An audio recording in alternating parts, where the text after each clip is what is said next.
नमस्कार दोस्तों, स्वागत है आप सभी का विजडम पॉइंट पर। दोस्तों, आप देख रहे हैं घटना चक्र से संबंधित एक महत्वपूर्ण प्रश्नोत्तरी जो कि हिंदी साहित्य से संबंधित है। और ये प्रश्नोत्तरी निश्चित रूप से आपके आगामी परीक्षाओं की दृष्टि से बहुत ही महत्वपूर्ण है। आने वाले दिनों में आपकी कई सारी परीक्षाएं प्रस्तावित हैं और ये बहुत ही सुनहरा अवसर है आप सभी के लिए चयन का, अपने लिए एक सीट पक्की करने का। तो जुड़िए मेरे चैनल से और मेरे चैनल को अपना प्यार दीजिए, साथ ही साथ अपनी परीक्षा की तैयारी को एक सही दिशा दीजिए। तो चलिए दोस्तों, शुरू करते हैं आज का पहला वीडियो आधुनिक काल से जो कि संबंधित है। और इसमें इस वीडियो का आज पहला प्रश्न है, आधुनिक काल में गद्य का आविर्भाव सबसे प्रधान घटना है, यह कथन किसका है? आपको बताना है। आधुनिक काल में गद्य का आविर्भाव सबसे प्रधान घटना है, यह कथन किसका है? ऑप्शन में है रामविलास शर्मा, नंद दुलारे वाजपेयी, रामचंद्र शुक्ल, उपर्युक्त में से एक से अधिक या उपर्युक्त में से कोई नहीं। तो ये जो स्टेटमेंट है, ये जो कथन है, ये है आचार्य रामचंद्र शुक्ल जी का। उन्होंने कहा था कि आधुनिक काल में गद्य का आविर्भाव सबसे प्रधान घटना है। Option C, Ramchandra Shukla. आचार्य रामचंद्र शुक्ल के कथन है कि आधुनिक काल में गद्य का आविर्भाव सबसे प्रधान घटना है और विलक्षण बात यह है कि आधुनिक गद्य साहित्य की परंपरा का प्रवर्तन नाटक से हुआ। इनमें से सदल मिश्र की रचना कौन सी है? यहाँ पे 4 रचनाएं दी गई हैं, आपको सदल मिश्र की रचना का चुनाव करना है। ऑप्शन है प्रेम सागर, भाषा योग वशिष्ठ, भाग्यवती या नासिकेतोपाख्यान। तो दोस्तों, इस प्रश्न का सही उत्तर है ऑप्शन डी, नासिकेतोपाख्यान, जो कि सदल मिश्र जी की रचना है। आप जानते हैं कि ये फोर्ट विलियम कॉलेज में अध्यापक थे और उस टाइम पे इन्होंने नासिकेतोपाख्यान नाम की रचना की थी। रामचरित भी इनकी रचना है। आइए इस प्रश्न की व्याख्या देखते हैं। सदल मिश्र बिहार के निवासी थे। इन्होंने फोर्ट विलियम कॉलेज कोलकाता में भाषा पंडित या भाषा मुंशी के रूप में कार्य किया था। नासिकेतोपाख्यान या चंद्रावली, रामचरित या रामचरित्र, हिंदी पर्शियन वोकैबुलरी इनकी रचनाएं हैं। रामचरित्र अध्यात्म रामायण का हिंदी अनुवाद है। इनके अन्य महत्वपूर्ण इनसे जुड़े हुए अन्य महत्वपूर्ण तथ्य हैं। हिंदी खड़ी बोली के उन्नायकों में 4 नाम आते हैं और उन चारों नामों में इंसान खां, लल्लू लाल, सदा सुखलाल जी और सदल मिश्र जी का नाम आता है। तो हिंदी खड़ी बोली के उन्नायक जो हैं, सबसे पहला नाम इसमें दिया हुआ है लल्लू लाल जी का। और इनकी रचनाएं दी हुई हैं। इनकी रचनाएं हैं आगरा के निवासी, प्रेम सागर, सिंहासन बत्तीसी, बैताल पचीसी, शकुंतला नाटक, माधोनल इत्यादि। इंशाअल्लाह खां जी की जो प्रसिद्ध रचना है उसका नाम है रानी केतकी की कहानी। और रानी केतकी की कहानी जिसका दूसरा नाम है उदयभान चरित। राम प्रसाद निरंजनी जी की रचना यहाँ पे दी हुई है जिनका नाम है भाषा योग वशिष्ठ। ये रचना है व्याकरण से संबंधित और ये राम प्रसाद निरंजनी जी की रचना है। यहाँ पे दिया हुआ है भाग्यवती, जो कि एक उपन्यास है, पंडित श्रद्धाराम फुल्लौरी जी द्वारा लिखा गया था। और कुछ विद्वान इसको हिंदी का पहला उपन्यास मानते हैं क्योंकि इसको लिखा था श्रद्धाराम फुल्लौरी जी ने 1877 ईस्वी में। लेकिन इसमें उपन्यास के सारे जो तत्व होते हैं वो नहीं पाए गए थे, इसलिए आचार्य रामचंद्र शुक्ल जी ने परीक्षा गुरु को हिंदी का पहला उपन्यास माना है। और परीक्षा गुरु का जो प्रकाशन वर्ष है वो है 1882 ईस्वी।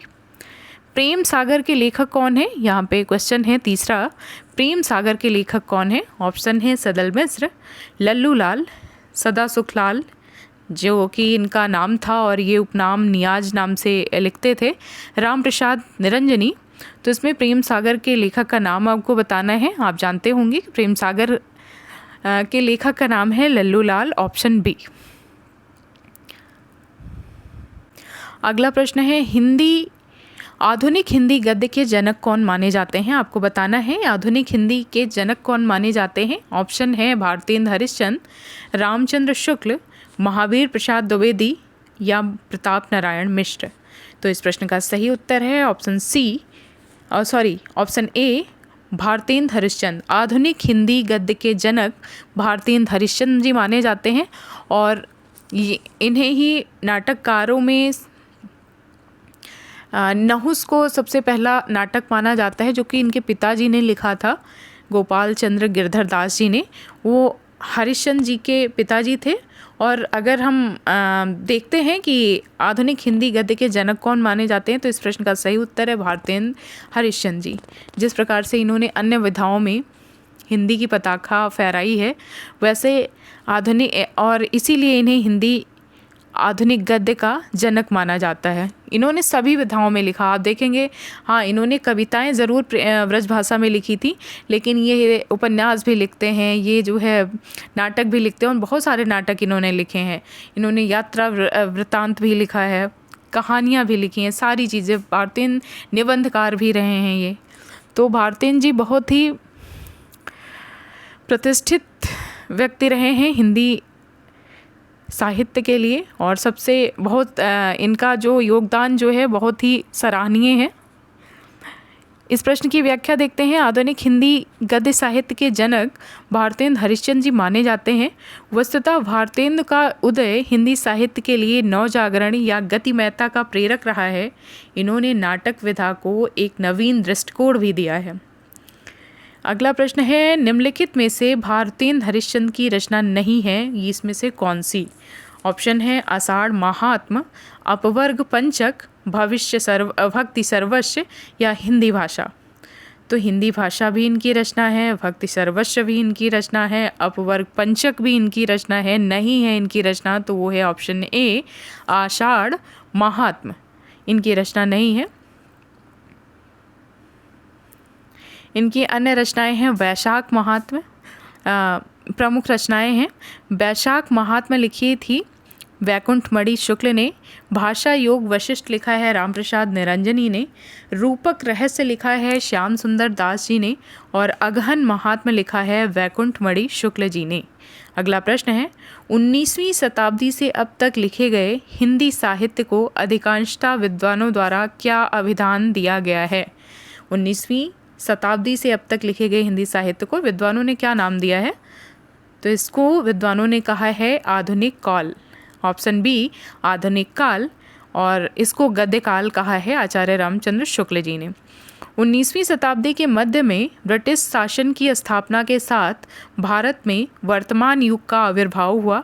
पाश्चात्य संस्कृति, साहित्य एवं विचारों के संपर्क और उनके साथ संघर्ष से चेतना की एक नई लहर दौड़ी, जिसे पुनर्जागरण कहते हैं। प्रतीकात्मक रूप से सन 1850 हिंदी साहित्य के आधुनिक काल की आरंभिक तिथि मानी जाती है। यह तिथि आधुनिक साहित्य के महान प्रवर्तक भारतेंद्र हरिश्चंद्र की जन्मतिथि भी है। अधिकांश विद्वानों ने इस काल को आधुनिक काल नाम से भी अभिहित किया है। कारण क्या है? क्योंकि भारतेंद्र जी की जन्मतिथि 1950 है। अगला प्रश्न है, हिंदी आलोचना में जातीय शब्द का राष्ट्रीय अर्थ में सर्वप्रथम प्रयोग किसने किया है? यहाँ पे बात आई है कि सर्वप्रथम प्रयोग किसने किया है हिंदी आलोचना में जातीय शब्द का राष्ट्रीय अर्थ में प्रयोग किसने किया है? ऑप्शन है भारतेंद्र, महावीर प्रसाद द्विवेदी, डॉक्टर रामविलास शर्मा या आचार्य रामचंद्र शुक्ल जी। तो सबसे पहले भारतेंद्र हरिश्चंद्र जी ने किया था। रामविलास शर्मा ने तो अपने आलोचनात्मक इतिहास में जातीय शब्द को कई बार रिपीट किया है और इसी अर्थ में, राष्ट्रीय अर्थ में ही किया है। तो इस प्रश्न की व्याख्या देखते हैं। हिंदी जाति की अवधारणा, ये डॉक्टर रामविलास शर्मा की एक मौलिक अवधारणा है। उनकी सभी स्थापनाओं में से यह स्थापना सर्वाधिक विवादाग्रस्त रही है। अपनी इस स्थापना में वह जाति शब्द का प्रयोग नेशन के अर्थ में करते हैं। इस अर्थ में जाति शब्द का प्रयोग सबसे पहले भारतेंद्र हरिश्चंद्र ने किया था।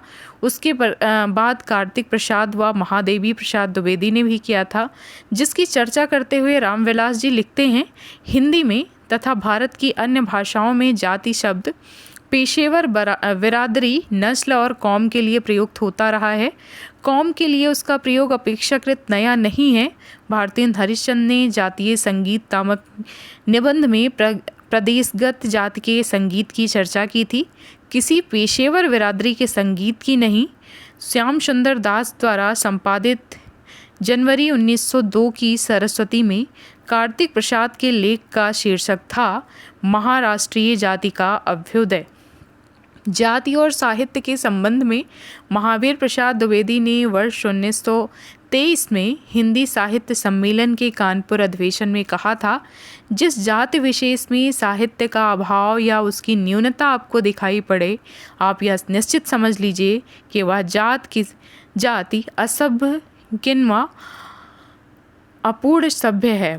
जिस जाति की सामाजिक अवस्था जैसी होती है, उसका साहित्य भी ठीक वैसा होता है। बहुत बड़ी बात है कि जिस जाति की सामाजिक अवस्था जैसी होती है, उसका साहित्य भी ठीक वैसा होता है।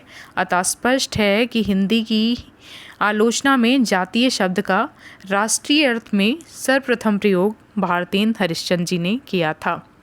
हिंदी साहित्य के आधुनिक काल को इस नाम से भी जाना जाता है, वो कौन सा है? तो इस प्रश्न का सही उत्तर है, हिंदी साहित्य के आधुनिक काल को गद्य काल के नाम से भी जाना जाता है। रामचंद्र शुक्ल जी ने हिंदी साहित्य के आधुनिक काल को गद्य काल भी कहा है। इस प्रश्न की व्याख्या देखिए। हिंदी साहित्य के आधुनिक काल को स्वातंत्र्य काल से भी अभिहित किया जाता है। आचार्य रामचंद्र शुक्ल ने आधुनिक काल को गद्य काल कह के पुकारा है। आचार्य रामचंद्र शुक्ल लिखते हैं कि आधुनिक काल में गद्य का आविर्भाव सबसे प्रधान साहित्यिक घटना है। इस दृष्टि से इस काल को गद्य काल भी कहा जा सकता है। अगला प्रश्न है, रामचंद्र शुक्ल ने हिंदी साहित्य के आधुनिक काल को किस नाम से अभिहित किया है?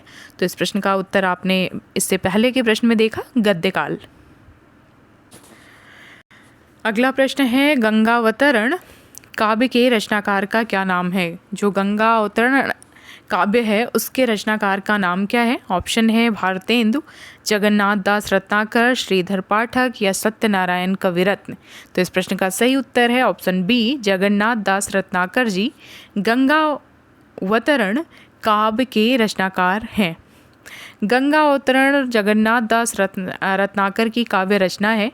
उद्धव शतक, हिंडोला, हरिश्चंद्र, कलकाशी, श्रृंगार लहरी, श्री विष्णु लहरी, गंगा लहरी, रत्नाष्टक और वीराष्टक भी इनकी काव्य रचनाएं हैं। किसकी? जगन्नाथ दास रत्नाकर जी की। ब्रजभाषा के आधुनिक कालीन प्रसिद्ध कवि कौन हैं? ब्रजभाषा के आधुनिक कालीन प्रसिद्ध कवि इनमें से कौन हैं? ऑप्शन है मैथिली शरण गुप्त, हरिओत जी, जगन्नाथ दास रत्नाकर जी या भारतेंदु हरिश्चंद्र जी। तो इस प्रश्न का सही उत्तर है ऑप्शन सी, जगन्नाथ दास रत्नाकर जी। ब्रजभाषा के आधुनिक कालीन कवि जगन्नाथ दास रत्नाकर हैं। इन्हें ब्रजभाषा काव्य का अंतिम प्रौढ़ कवि भी माना जाता है। इनके प्रसिद्ध काव्य हैं हिंडोला, हरिश्चंद्र, गंगावतरण, उद्धव शतक, कलकाशी, समस्या पूर्ति, जयप्रकाश सर्वस्व, घनाक्षरी नियम, गंगा विष्णु लहरी, रत्नाष्टक, वीराष्टक, प्रकीर्ण पदावली आदि। इनके अन्य महत्वपूर्ण इनसे जुड़े हुए तथ्य हैं। जगन्नाथ दास रत्नाकर का जन्म 1886 में वाराणसी में तथा मृत्यु 1932 में हरिद्वार में हुई थी। बिहारी इनके सर्वाधिक प्रिय कवि थे। सतसई पे लिखी हुई इनकी टीका का नाम है बिहारी रत्नाकर, जो कि अपनी अर्थवत्ता में बेजोड़ है। उद्धव शतक जिसका प्रकाशन वर्ष 1929 है, ये ब्रजभाषा में लिखी गई है। यह काव्य का ऐसा अनूठा ग्रंथ है जो एक ओर तो अपने प्रबंध ग्रंथ प्रतीत होता है और दूसरी ओर मुक्तक। कौन सी रचना है ये? उद्धव शतक। और इसके लिए बहुत फेमस रहे हैं। इनकी दो रचनाएं बहुत फेमस हुई थी, गंगावतरण और उद्धव शतक। रत्नाकर शब्द किस कवि के साथ जुड़ा है? तो इसका सही उत्तर है जगन्नाथ दास रत्नाकर, ऑप्शन बी। अगला प्रश्न है, इनमें से जगन्नाथ दास रत्नाकर की कृति बतानी है आपको। ऑप्शन है उद्धव शतक, भ्रमर गीत, गीतावली या रश्मि रथी। तो इस प्रश्न का सही उत्तर है उद्धव शतक, जगन्नाथ दास रत्नाकर की कृति है। उद्धव शतक के लेखक कौन है? फिर से वही प्रश्न है। और रत्नाकर जी, जगन्नाथ दास रत्नाकर जी इसके लेखक हैं। ऑप्शन ए इस प्रश्न का सही उत्तर होगा। अगला प्रश्न है, जगन्नाथ कृत उद्धव शतक किस भाषा में लिखा गया काव्य है? ऑप्शन है अवधी, ब्रजभाषा, खड़ी बोली या अपभ्रंश। तो इस प्रश्न का सही उत्तर है ऑप्शन बी, रत्नाकर की जो कृति है उद्धव शतक, ये ब्रजभाषा में लिखी हुई है, ऑप्शन बी। खड़ी बोली को प्रधानता देने में सर्वाधिक योगदान किसका रहा, कौन सी संस्था का रहा? ऑप्शन है ब्रह्म समाज, प्रार्थना समाज, थियोसॉफिकल सोसाइटी या आर्य समाज। तो इस प्रश्न का सही उत्तर है ऑप्शन डी, आर्य समाज। आर्य समाज के संस्थापक महर्षि दयानंद ने अहिंदी भाषी होने पर भी अपने प्रसिद्ध ग्रंथ सत्यार्थ प्रकाश को हिंदी में प्रकाशित कर उसको आर्य भाषा के रूप में प्रतिष्ठित किया। उपर्युक्त सभी संस्थानों में खड़ी बोली को प्रधानता देने में सर्वाधिक योगदान आर्य समाज का था। अगला प्रश्न है, हिंदी को आर्य भाषा का दर्जा देने वाले कौन हैं? हिंदी को आर्य भाषा का किसने कहा है? ऑप्शन है दयानंद सरस्वती, भारतेंद्र हरिश्चंद्र, राजा शिव प्रसाद सितारे हिंदी या पंडित महावीर प्रसाद द्विवेदी। तो इस प्रश्न का सही उत्तर है दयानंद सरस्वती जी ने हिंदी को आर्य भाषा कहा है। इस प्रश्न का सही उत्तर है ऑप्शन ए। अगला प्रश्न है, उद्धव शतक में कुल कितने छंद हैं? उद्धव शतक में कुल कितने छंद हैं? ऑप्शन है 116, 120, 130 या 135। तो इसमें शायद 118 छंद हैं। यहाँ पे देखिए स्टार लगा हुआ है, इसकी व्याख्या हम देखते हैं। राम प्रसाद मिश्रा ने अपनी पुस्तक खड़ी बोली कविता में विरह वर्णन में लिखा है कि उद्धव शतक में 118 छंद हैं। मैं सही हूँ? 118 मैंने आपको बताया था कि इसमें ऑप्शन में 118 नहीं था, इसीलिए उस प्रश्न पे स्टार था। उद्धव शतक में कुल मिला के 118 छंद हैं। उद्धव शतक जगन्नाथ दास रत्नाकर की प्रसिद्ध कृति है। यह भ्रमर गीत परंपरा का काव्य है। गोपी उद्धव संवाद इसका वर्ण विषय है। उद्धव शतक एक तरह से विरह काव्य है, किंतु विरह की तीव्र अनुभूति के साथ गोपियों का उत्कट प्रेम भी इसमें पूर्ण रूप से अभिव्यक्त हुआ है। इसे कुछ समीक्षक श्रृंगार काव्य ही मानते हैं। अगला महत्वपूर्ण तथ्य है, रत्नाकर ने श्रृंगार और वीर दोनों रसों में कविताएं की हैं। इन्होंने अंग्रेजी कवि पोप के एसे ऑन क्रिटिसिज्म का रोला छंद में समालोचना दर्श नाम से अनुवाद किया है। किसकी रचना है? अंग्रेजी की कवि हैं पोप, जिनकी रचना है एसे ऑन क्रिटिसिज्म। इसका इन्होंने रोला छंद में अनुवाद किया है और उसका नाम रखा है समालोचना दर्श। रत्नाकर के काव्य ग्रंथों में हिंडोला, हरिश्चंद्र, उद्धव शतक, गंगावतरण, कलकाशी, श्रृंगार लहरी, गंगा विष्णु लहरी, रत्नाष्टक, वीराष्टक तथा फुटकल रचनाएं हैं। रत्नाकर ने साहित्य सुधा निधि मासिक पत्रिका का संपादन भी किया है। कौन सी पत्रिका का संपादन किया है? साहित्य सुधा निधि। फारसी और संस्कृत के ज्ञाता प्रसिद्ध साहित्य के मर्मज्ञ विद्वान तथा उच्च कोटि के कवि रत्नाकर को गंगावतरण पर हिंदुस्तानी अकेडमी प्रयाग ने पुरस्कार प्रदान किया था। सन 1930 में जगन्नाथ दास रत्नाकर जी ने कलकत्ता के हिंदी साहित्य सम्मेलन जो हुआ था कलकत्ता में 1930 में, उसके ये सभापति नियुक्त किए गए थे। अगला प्रश्न है, रत्नाकर कृत गंगावतरण किस छंद में लिखा गया है? आपको बताना है। ऑप्शन है चौपाई, दोहा, रोला, घनाक्षरी। तो रत्नाकर जी ने अपने गंगावतरण नामक रचना को रोला छंद में इन्होंने लिखा है, ऑप्शन सी। जगन्नाथ दास रत्नाकर का गंगावतरण काव्य रोला छंद में लिखा गया था, किंतु इनका प्रिय छंद कवित्व है। अगला प्रश्न है, उद्धव शतक की हमको लिख्यो हैं कहाँ, हमको लिख्यो हैं कहाँ, हमको लिख्यो हैं कहाँ कहन सबे लागे में पुनरुक्ति द्वारा क्या बोध होता है?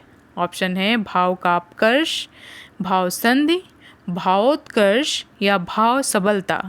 तो इस प्रश्न का सही उत्तर है ऑप्शन सी।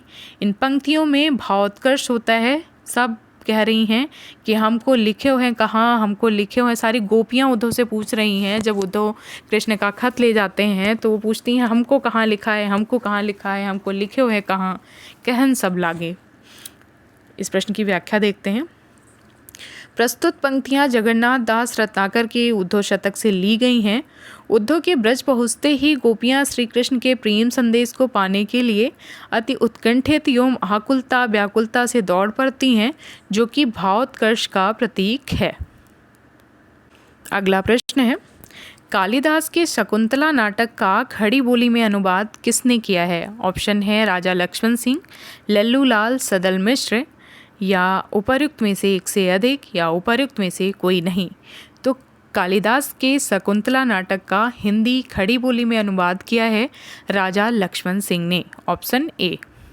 कालिदास कृत संस्कृत नाटक अभिज्ञान शाकुंतलम का खड़ी बोली में सर्वप्रथम अनुवाद राजा लक्ष्मण सिंह ने शकुंतला शीर्षक से किया है। अगला प्रश्न है, प्रताप नारायण मिश्र और बालकृष्ण भट्ट ने हिंदी गद्य साहित्य में वही काम किया है जो अंग्रेजी में एडिसन और स्टील ने किया है, या विचार किसका है? प्रताप नारायण मिश्र और बालकृष्ण भट्ट ने हिंदी गद्य साहित्य में वही काम किया है जो अंग्रेजी में एडिसन और स्टील ने किया है, यह किसका विचार है? ऑप्शन है हजारी प्रसाद द्विवेदी, रामचंद्र शुक्ल, रामविलास शर्मा, उपर्युक्त में से एक से अधिक, या उपर्युक्त में से कोई नहीं। तो ये स्टेटमेंट है ऑप्शन बी, रामचंद्र शुक्ल जी का। रामचंद्र शुक्ल जी कहते हैं कि प्रताप नारायण मिश्र को हिंदी का एडिशन तथा बालकृष्ण भट्ट को हिंदी का स्टील। तो दोस्तों, ये था हमारा आज का वीडियो। उम्मीद करती हूँ कि आपको पसंद आया होगा। मिलते हैं अपने अगले वीडियो में भारतेंदु युग के साथ में। ये तो आज भूमिका थी आधुनिक काल की, आधुनिक गद्य काल की। मिलते हैं अपने अगले वीडियो में भारतेंदु युग के साथ में। तब तक के लिए नमस्कार।